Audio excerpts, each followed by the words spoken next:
नमस्कार दोस्तों। आज हम बात करने वाले हैं एक बहुत ही इम्पॉर्टेंट टॉपिक के बारे में, state in international law. International law के अंदर स्टेट सबसे फंडामेंटल कॉन्सेप्ट है। पूरा इंटरनेशनल सिस्टम स्टेट्स के बीच के रिलेशंस पे ही बेस्ड होता है।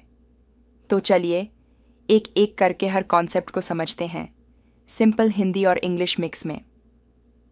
1. स्टेट का मतलब क्या होता है इंटरनेशनल लॉ में? इंटरनेशनल लॉ के हिसाब से अगर किसी एंटिटी को स्टेट के रूप में माना जाए तो उसके पास कुछ बेसिक कैरेक्टरिस्टिक्स होने चाहिए। ये डिफाइन किया गया है मॉन्टेविडियो कन्वेंशन 1933 के आर्टिकल 1 में। परमानेंट पॉपुलेशन यानी लोगों का एक स्टेबल ग्रुप, डिफाइंड टेरिटोरी, एक क्लियर एरिया जहां वो स्टेट का कंट्रोल हो, गवर्नमेंट, एक ruling authority. Capacity to enter into relations with other states, दूसरे देशों से संबंध बनाने की क्षमता। अगर ये 4 कंडीशंस फुलफिल होती हैं तभी कोई एंटिटी स्टेट के रूप में पहचानी जाती है। 2. सॉवरेंटी, राज्य की संपूर्णता।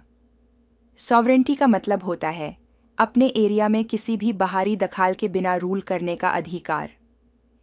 इससे 2 पार्ट्स में बांटा जा सकता है। इंटरनल सॉवरेंटी, अपने सिटीजन्स, लॉज, पॉलिसीज़ पे फुल कंट्रोल। एक्सटर्नल सॉवरेंटी, किसी दूसरे देश का इंटरफियरेंस ना होना। यूएन चार्टर के आर्टिकल 2.1 में लिखा गया है कि सभी स्टेट्स सॉवरेन और इक्वल हैं। इसका मतलब ये है कि हर देश को अपने इंटरनल मैटर्स में डिसीजंस लेने का फुल राइट है। कोई भी एक्सटर्नल पावर बिना परमिशन के इंटरफियर नहीं कर सकती। 3. टेरिटोरी और जुरिस्डिक्शन, राज्य की सीमा और कानूनी अधिकार। टेरिटोरी का मतलब है एक स्टेट का जियोग्राफिकल एरिया। लैंड, ज़मीन। इंटरनल वाटर्स, नदीस, झील। टेरिटोरियल सी, 12 नॉटिकल माइल्स तक।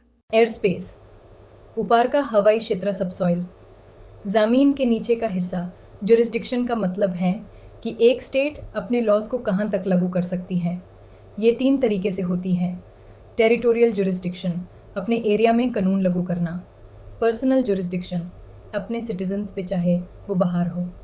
यूनिवर्सल जुरिस्डिक्शन, जैसे जेनोसाइड, पायरेसी जैसे क्राइम्स, जिसे कहीं भी पनिश किया जा सकता है। टेरिटरी एक्वायर करने के तरीके, ऑक्यूपेशन, नो मैन्स लैंड पे कब्जा, अग्रीशन, नेचुरल एक्सपेंशन, सेशन, ट्रीटी के through transfer, prescription, long term peaceful possession, conquest. पहले होता था, अब इलीगल है। ज्वार, रिकग्निशन, किसी स्टेट को मान्यता देना। किसी नए स्टेट या गवर्नमेंट को लीगली रिकग्नाइज करना बहुत क्रूशियल है। 2 थियोरी हैं, डिक्लेरेटरी थियोरी, स्टेट बन चुकी है, रिकग्निशन सिर्फ फॉर्मेलिटी है। कॉन्स्टिट्यूटिव थियोरी, स्टेट तभी एग्जिस्ट करेगी जब दूसरे स्टेट्स उसे रिकग्नाइज करें। रिकग्निशन 2 तरीके का होता है, दे जूरे, फुल और परमानेंट रिकग्निशन। दे फैक्टो, टेम्पोरेरी या इनकम्प्लीट रिकग्निशन। रिकग्निशन के बाद ट्रीटीज़ साइन किए जा सकते हैं, डिप्लोमेटिक रिलेशंस इस्टेब्लिश होते हैं, लीगल इम्यूनिटी मिलती है। 5. स्टेट सक्सेशन, एक स्टेट के बदले दूसरी का आना।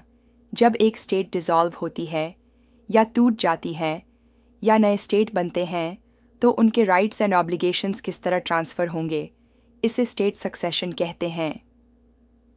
Types of succession, universal succession, पूरा पुराना स्टेट ख़त्म हो जाता है जैसे यूएसएसआर। पार्शियल सक्सेशन, एक नया हिस्सा अलग होता है जैसे साउथ सूडान। क्या क्या ट्रांसफ़र होता है? Territory, public property and debts, international treaties, हर बार नहीं। सिटीजनशिप रीडिफाइन होती है। 6.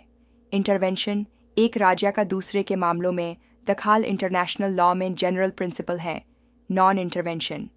यूएन चार्टर के आर्टिकल 2 और 2 के अकॉर्डिंग किसी भी स्टेट को दूसरे के इंटरनल मैटर्स में इंटरफियर करने का राइट नहीं है। लेकिन कुछ एक्सेप्शंस हैं। ह्यूमैनिटेरियन इंटरवेंशन, जेनोसाइड या वॉर क्राइम्स को रोकना, यूएन सिक्योरिटी काउंसिल का परमिशन। चैप्टर 7 के तहत invitation by legitimate government illegal interventions होते हैं। रिजीम चेंज, मिलिट्री इन्वेजन बिना परमिशन, पॉलिटिकल डिस्टेबलाइजेशन। 7. नेशनैलिटी, देश और व्यक्ति के बीच का रिश्ते। नेशनैलिटी एक ऐसा लिंक है जिसमें स्टेट और इंडिविजुअल के बीच राइट्स और ड्यूटीज़ बनती हैं। क्या बेनिफिट्स मिलते हैं नेशनैलिटी से? Diplomatic protection, voting rights, employment, passport and movement rights, nationality कैसे मिलती है?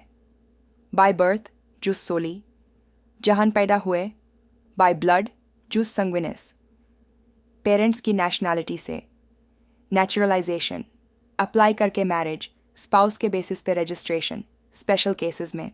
लॉस ऑफ नेशनैलिटी भी हो सकता है, वॉलंटरी रिनोंसिएशन फ्रॉड या इलीगल मींस से ली गई nationality, dual nationality problems. 8. Diplomatic agents, राज्य के विदेश में प्रतिनिधि।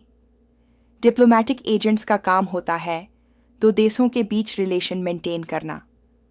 Vienna convention on diplomatic relations 1961 के अंडर डिप्लोमेटिक इम्यूनिटी मिलती है। Types of diplomatic agents, ambassador, minister, charged affair. उनके काम, होस्ट कंट्री के साथ रिलेशन बनाना, अपने देश का इंटरेस्ट प्रोटेक्ट करना, निगोशिएशंस, रिपोर्ट्स भेजना, इम्यूनिटी मिलती है। अरेस्ट नहीं किया जा सकता, एम्बेसी बिल्डिंग प्रोटेक्टेड होती है, टैक्स एग्जेम्पशन, लोकल कोर्ट्स में केस नहीं हो सकता, लेकिन अगर मिसू से हुआ तो उस एजेंट को पर्सोना नॉन ग्राटा डिक्लेयर किया जा सकता है। 9. एक्स्ट्रेडिशन, अपराधी को वापस करना। एक्स्ट्रेडिशन का मतलब है एक स्टेट किसी क्रिमिनल को दूसरे स्टेट को सरेंडर करती है जहां उसने क्राइम किया हो। इस प्रोसेस के लिए जनरली बायलैटरल या मल्टीलैटरल ट्रीटी होती है। इम्पॉर्टेंट प्रिंसिपल्स, ड्यूअल क्रिमिनलिटी, दोनों देश में वो एक्ट इलीगल होना चाहिए। स्पेशलिटी, सिर्फ वही क्राइम जिसके लिए एक्स्ट्रेडिशन हुआ उसी में ट्रायल होगा। No political offences, no torture और अनफेयर ट्रायल। इंडिया का एक्स्ट्रेडिशन एक्ट 1962 है जिसके अंडर एक्स्ट्रेडिशन होती है। 10. असाइलम, पॉलिटिकल या रिलीजियस प्रोटेक्शन देना। असाइलम का मतलब है एक स्टेट किसी फॉरेन इंडिविजुअल को प्रोटेक्शन देना जिसे अपने देश में परसिक्यूशन का डर हो। टाइप्स, टेरिटोरियल असाइलम, अपने देश में डिप्लोमेटिक असाइलम, एम्बेसी के अंदर, कंट्रोवर्शियल, रेफ्यूजी असाइलम, UNHCR के under legal basis, UDHR article 14, right to seek asylum 1951, refugee convention and 1967, protocol, asylum के reasons, political persecution, religion, caste, community के बेसिस पे threats. War और जेनोसाइड इंडिया का क्या stance है? इंडिया ने 1951 refugee convention sign नहीं किया, लेकिन ह्यूमैनिटेरियन बेसिस पे टिबेटन्स, श्रीलंकन तामिल्स और अफ़गान रेफ्यूजीज़ को असाइलम दिया गया है। रोहिंग्या इशू पे मिक्स्ड अप्रोच रही है। कंक्लूजन, समझने लायक बात। तो दोस्तों, ये था एक कॉम्प्रिहेंसिव ओवरव्यू स्टेट के कंसेप्ट पर इंटरनेशनल लॉ के पर्सपेक्टिव से। चाहे वो सॉवरेंटी हो, टेरिटरी, रिकग्निशन या डिप्लोमेटिक इम्यूनिटी, सभी चीज़ें एक स्ट्रक्चर्ड ग्लोबल सिस्टम का पार्ट हैं जहां स्टेट्स अपना रोल प्ले करते हैं। इंटरनेशनल लॉ आज के ज़माने में सिर्फ स्टेट्स तक लिमिटेड नहीं है, लेकिन स्टेट का रोल सबसे इम्पॉर्टेंट है।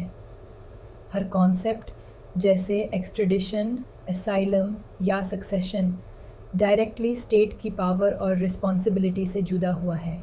उम्मीद है आपको ये वीडियो स्क्रिप्ट समझ में आई हो और आप इसे कंटेंट क्रिएशन, स्टडी या एग्ज़ाम प्रिपरेशन में यूज़ कर पाएंगे। मिलते हैं अगले टॉपिक के साथ। धन्यवाद।